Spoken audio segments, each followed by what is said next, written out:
Hey guys, I'm Jamie. Welcome. I wanted to talk a little bit today about some methods that I have found work really well for me for managing stress and anxiety, and hopefully share some tips with you that can help you as well.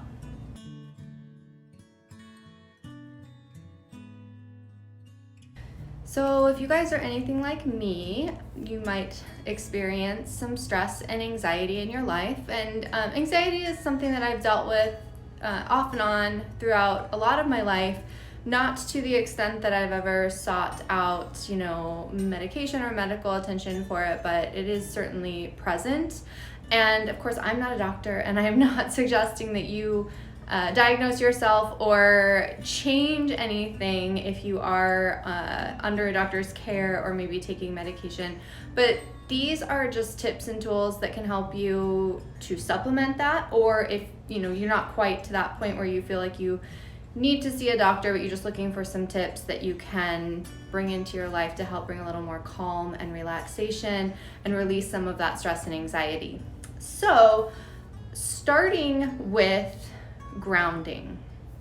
And I always recommend this as kind of a starting point, because what happens when we get really stressed and anxious, our brain maybe starts to go into a little bit of a fight or flight mode when we feel like there's danger or a threat. And even if like what happens with me sometimes is my anxiety isn't really based in anything. It's just there for no real reason that I can pinpoint, but it still gets me into that mode, that sort of danger mode, and it makes me start to feel just like I'm not settled. I don't always feel really present. I don't feel connected, and I don't feel supported in those moments. So I oftentimes start with grounding myself, and you can do that for yourself, either sitting or standing. I know sometimes we're not in a situation when this happens where we can get comfy down on the floor or on a chair or something and sit, but wherever you are, either standing or sitting, just let yourself connect with the earth that's supporting you. So feeling the weight of your body, whether it's on your feet or on a seat, just held, feeling that sort of connection between whatever you're on and your body, the textures that you might feel, the air against your skin, just anything that helps you just to ground and become more present in what's happening. If you are in a situation where you can close your eyes or take like a nice soft gaze to do that, that's great. But if not, do what you can do and just remind yourself where you are. Sometimes even identifying for yourself where you are and what's around you is really helpful. To say, I'm in my bedroom, there's my dresser to the left, there's my window to the right, and just to kind of orient yourself in the space you're in can help just bring you back into more of a sense of presence and calm. So that's my first suggestion. And then I want to move right from there into breathing, because to me, breath is really the ultimate calmer, the ultimate calming tool that we always have access to. We've always got access to our breath.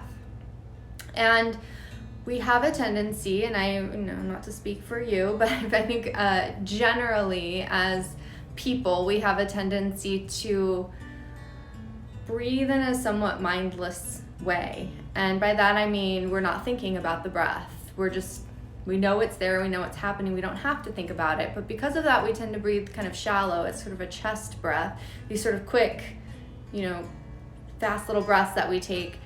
And when we bring a little more mindfulness to the breath and we start to breathe deeper, we start to breathe with more awareness, that's another tool for calming ourselves. And it can also feel grounding. It can feel like it's centering you back in your body and in the present moment. So you might try, and again, this is going to be dependent on the situation that you're in. You might not be able to sit and close your eyes, so maybe you don't get that luxury, but if you can, you could.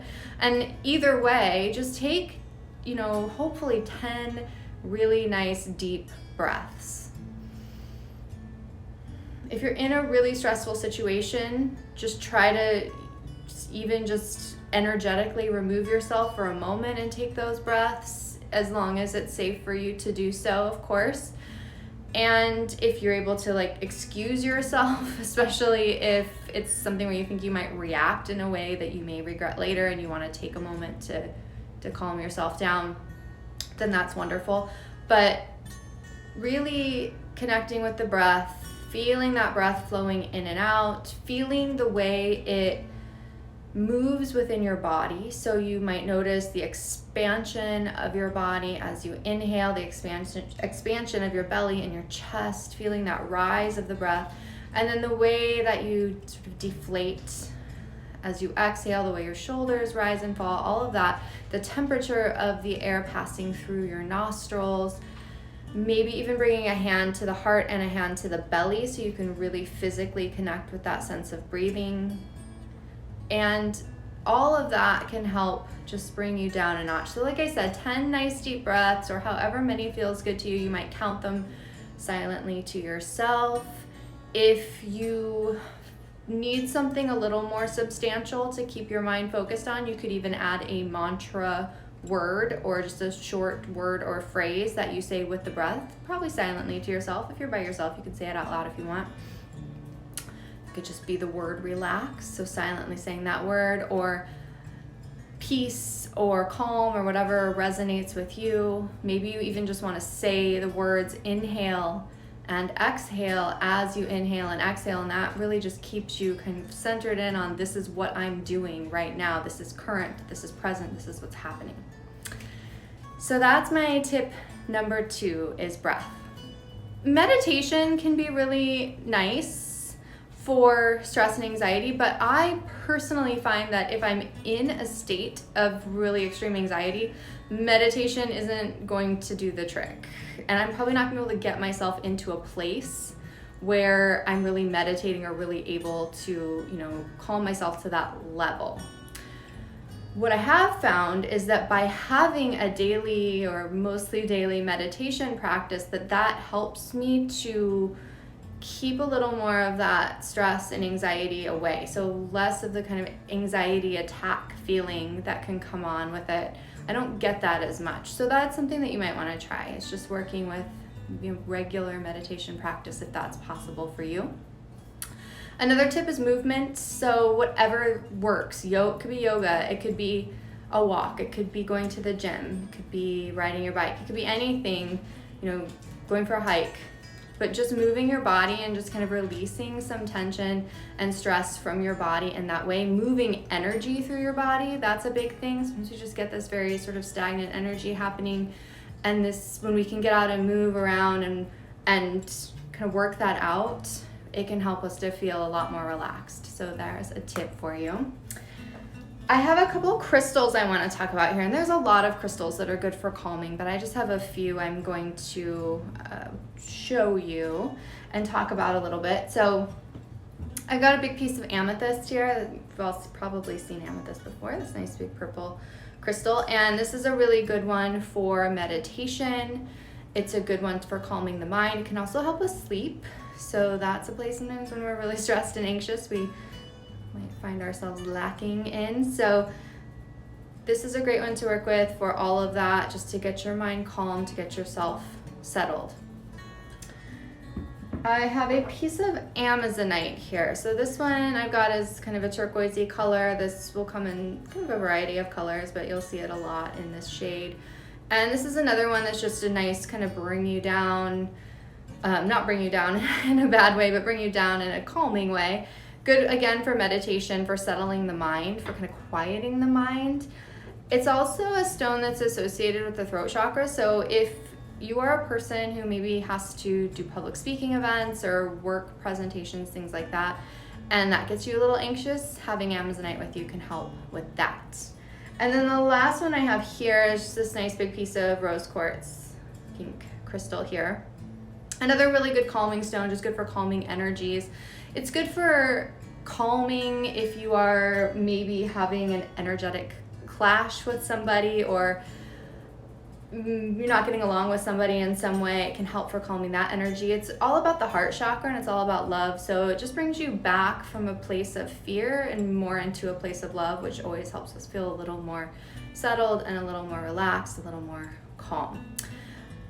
Those 3 crystals are all, I've got options of all of those in my shop, either as just individual crystals in sets or as jewelry, different types of jewelry. I've also, howlite's another one, selenite's another one.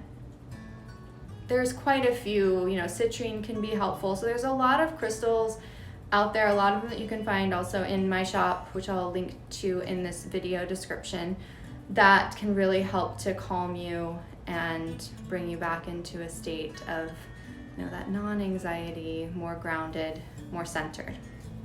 And then last, I just want to talk about scents, because that can really, the scent can have a big calming impact on us. It can really affect us in a lot of different ways depending on the scent you're working with. And lavender is always a good go-to for calming. So if you were only going to grab one oil and you want something that's going to help you relax, like an essential oil, lavender is a great one. It's also not terribly expensive and generally very easy to get a hold of. And you could use that in like a diffuser at home. You could just, make yourself a little spritz, or I have some spritzes in my shop that contain lavender, my Relax Sleep Spray and my Crown Chakra Spray that are great for relaxing. And you can also use them on lava bracelets or lava jewelry as a diffuser. So I've got one here. I make these are in my shop as well, but you just put a drop or 2 of oil on there and it absorbs, and then you just have your little wearable diffuser. So when you need a little calming moment, you can just take a little sniff and let that oil kind of work its magic for you. So those are my tips, and of course there's lots of other great options. If you have some great suggestions, you can always drop them in the comments down below. But those are my go-tos for myself, and I'm hoping that they might offer you a little relief from stress and anxiety as well.